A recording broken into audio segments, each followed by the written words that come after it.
May tea nga pala tayo dito, ka-Berks. Green tea. Iwas muna tayo sa mga ibang drinks natin. Green tea muna tayo na mainit-init. Tapos, nagsasearch ako, sabi ko, kung ang avocado ba is good for diabetic. At sabi dito, people with diabetes can consume avocados as part of a healthy eating plan. So, pwede pala ang avocado, no? Siguro pupunta tayo sa store, bibili tayo ng avocado. Gusto ko kasi ng avocado shake pero walang sugar. So gagamit tayo ng basta. Samahan nyo ako at punta tayo sa store, bili tayo ng avocado. At silipin na rin natin kung ano mga mabibili natin doon. Si Angelo, late na naman siyang makakauwi ngayon kasi nag-message siya sa atin. Ang sabi niya, mauna na tayong kumain at mamaya na raw siya kakain pag uwi. At sigurado na late na naman yon. Tara, punta tayo sa store, bili tayo ng avocado. Gawa tayo ng avocado shake. Naglagay ako ng mga buto ng sili dito. Pero mukhang kinalkal na naman ng mga squirrel. Mukhang di na naman tutubo. Kasi mga squirrel dito nakatira eh. Ewan ko kung merong squirrel dito ngayon. Minsan nagugulat ako, lalabas sila dyan sa butas eh. Kailangan meron tayong dalang bag. Lagi ako merong katabing bag kasi babayaran mo yung mga bag dito. Pagka wala kang dalang bag, obligado kang bumili. Sa mo ilalagay yung mga items mo. Medyo yung weather, padilim na naman, no? Ito yung pinakamalapit na supermarket sa bahay. Siguro mga 2 minutes or 3 minutes drive lang nandito ka na kaagad. Malapit lang dito sa school ni Angelo. Kung gusto mong magkape, pwede kang mag Tim Hortons. Yung pagkakaiba nitong supermarket na to sa ibang supermarket, merong mga pagkain dito na pwede mong sandukin na lang, pwede kang kumuha na lang, tapos titimbangin mo. Ayan yung kanyang timbangan. Merong mga lutong chicken dito. Kaya lang medyo mahal dito ang chicken, inaabot ng $12.50 ang isang buong chicken, $12.50. Hindi kagaya sa Costco or sa Walmart. Doon medyo mura. At maraming choices dito ng mga pagkain, mga salad, meron din silang mga soup, meron din silang mga hot items, mostly mga chicken wings, fries, mga Canadian food mostly. So ang presyo nila is $2.99 per 100 grams yata. Nagkalat yung mga kiluhan nila dyan, yung mga timbangan nila dyan. Almost empty na, no? Kasi anong oras na rin naman, hindi na nila ni-refill. Anyway, punta na tayo dun sa dulo kasi nga ang talagang pinuntahan natin dito is yung avocado. Naglili kasi ako ngayon, kaya naghahanap ako ng avocado.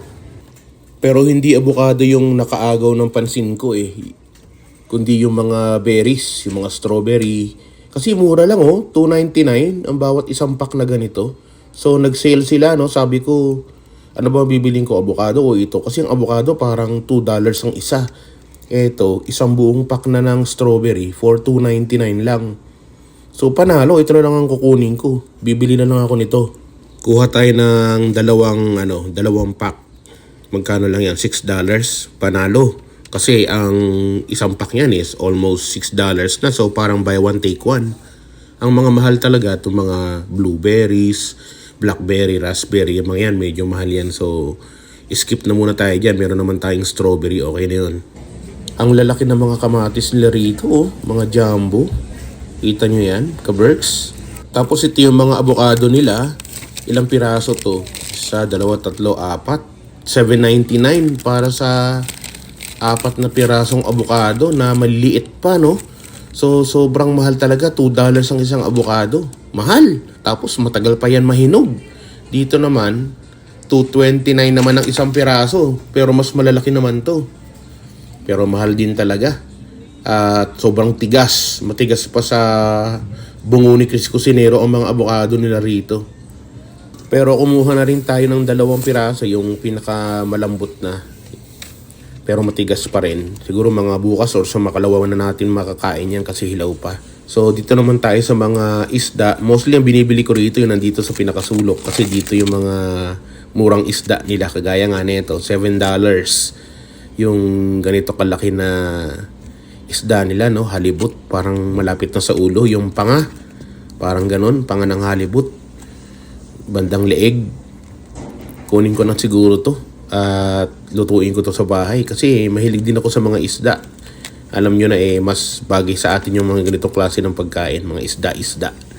So ito yung lutuin natin for tonight. So kunin na natin tong 2 pack. So bale more than $10, almost $11 yung dalawang yan, no? Bili na rin tayo ng gamot natin sa ubo at saka sa sipon natin kasi minsan sa gabi inuubo ako, saka yung phlegm, sticky phlegm.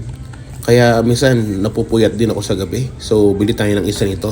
Ito yung lagi kong binibili, itong green. So yan lang yung nabili natin for today. Dalawang strawberry na $3 ang isa. So $6 na yan, dalawang yan. Tapos ang toothbrush $3. Ito nga yung panga ng mga isda na halibut. So $11. Yun lang. Tapos gamot. At saka ano ba yung binili ko na yun? Sili ba yun? Yan lang nabili natin. So, tingnan natin kung magkano lahat yung mga yan. So, inabot ng $41 lahat ng mga binili natin. Yun lang, yung kukunti lang na yun.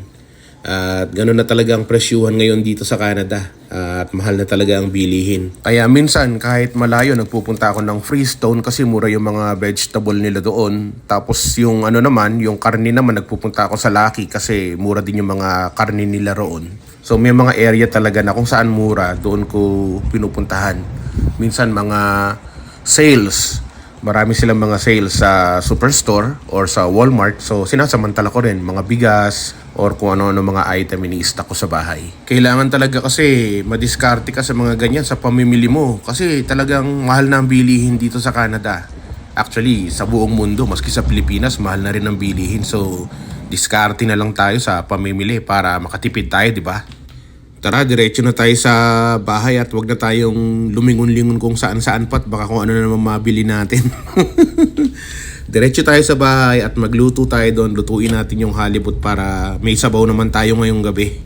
Gawa lang muna tayo ng shake natin bago tayo magluto ng ulam natin. So, itong strawberry muna yung ating gagawing shake kasi nga yung avocado medyo hilaw pa. Tinabi ko lang muna sila. At di ako makapaniwala na sale yung mga mga strawberry today. So, sabi ni Doc yung mga berries okay yan sa atin. At kahit pa paano malaking tulong yan para sa diabetes natin. So, that's good. So, kailangan nating sanayin sarili natin sa mga ganyang klase ng mga pagkain. Meron tayo strawberry. Tapos ang ginamit nating milk yung almond milk na no sugar or unsweetened. So, talagang napaka-healthy niya para sa atin. Sarap, panalo. So, tabi lang muna natin yung ating shake. At ngayon naman magluto na tayo ng isda. At chop-chopin na natin to ngayon. Para pagdating ni Angelo, may nakahanda ng ulam mamaya. Sigurado gutom na naman yung anak ko pag uwi galing sa school. Lulutuin ko sana yung ulo ng sinigang. Pero wala na pala akong mga gulay dito sa bahay. Naluto ko na dun sa niluto natin pinakbet ng isang araw. So, lutong Kapampangan tayo ngayon. Pesa. Pesa na lang natin yung mga yan. Masarap din kasi ang pesa pagka ganyang klase ng isda, may sabaw. Saka yung pesa, wala namang sahog, kundi ito lang, pechay lang. Unang gawin natin, maglagay lang muna tayo ng konting oil dito sa ating kawali. Tapos igisa na natin yung ating luya. At ito yung ating pampalis ng lansa, kaya ito inuna natin. Tapos lagyan natin ng bawang. At huli natin yung sibuyas, syempre. So, ang bango na, no? Ang bango na naman ng buong bahay. May nakita kong konting lemongrass. So, nilagyan natin ng lemongrass yung ating ginisa. Saka natin ilagay ngayon yung mga isda na hiniwa-hiwa natin kanina. Yung ganitong klase ng pagluluto, para ka rin naman nagluluto ng tinola Pero imbis na chicken, ang gagamitin natin ni isda. Minsan gumagamit din ako ng tilapia or kaya ng basa fish or kahit na anong isda na available. Tapos kayo na yung bahala mag-enhance nung sabaw nyo. Ang ginamit ko, nilagyan ko siya ng fish cube. At kung kayo gusto nyo lagyan ng MSG, bahala kayo. Tapos ako nilagyan ko rin ng patis. Kung gusto nyo naman is asin, bahala rin kayo. Discarte nyo yan. At habang pinapakulo natin yung ating isda, mag-prepare naman tayo ng mga vegetable na kakailanganin natin. Saglit lang at may nag-doorbell sa labas. So, tingnan natin kung sino yung nag-doorbell saglit. Yung binito ko ng isda. Yung panganang halibut. Oh, masarap yan. Kaya, para sa baw. Hindi, ano lang. Ano, nagpo-vlog ka? Oo, nagpo-vlog. Hello! Sige, hindi na ako tatagal. Oh, sige, salamat. Si Boss Teddy nga pala yung nag-hello. Siya yung may-ari ng Hindi Tambay Cup. At parating na yung mga sombrero natin, mga Hindi Tambay Cup. So, antayin nyo. Soon. So, ito na kaagad yung ating sinabuang isda. O yung tinolang isda o pesang isda. Kung ano man tawag nyo dyan. Kain na tayo. Ganun lang kasimple. Napakadali lang. Inabot na ako ng gabi. Oh. Madilim na sa labas. Kain na tayo. Hindi tayo magra-rice. Pinipilit natin na huwag kumain ng rice. Para kahit papaano yung health natin ma-adjust naman yung ating sugar sa katawan natin. Sabi nga ni Doc nung isang araw nung nagpunta ako, okay lang kumain. Basta wag masyadong marami at saka always in moderation, sabi ni Doc. So paano mga ka-Berks, hanggang dito na lang at maraming salamat sa inyong panonood. At meron na naman tayong maikling video na na-share sa inyo. Sana ay nandiyan kayo lagi para sumuporta. Thank you very much po. Chris Cusinero, ang inyong kapamilya, kapuso, katropa, kabarkada at ka-Berks. Ano man ang hamon ng buhay, palagi ka lang sumabay. Piliin mo laging sumaya. Kay Chris Cusinero panalo ka. Di lang pagluto at sa kusina, sa adventure ay kasama.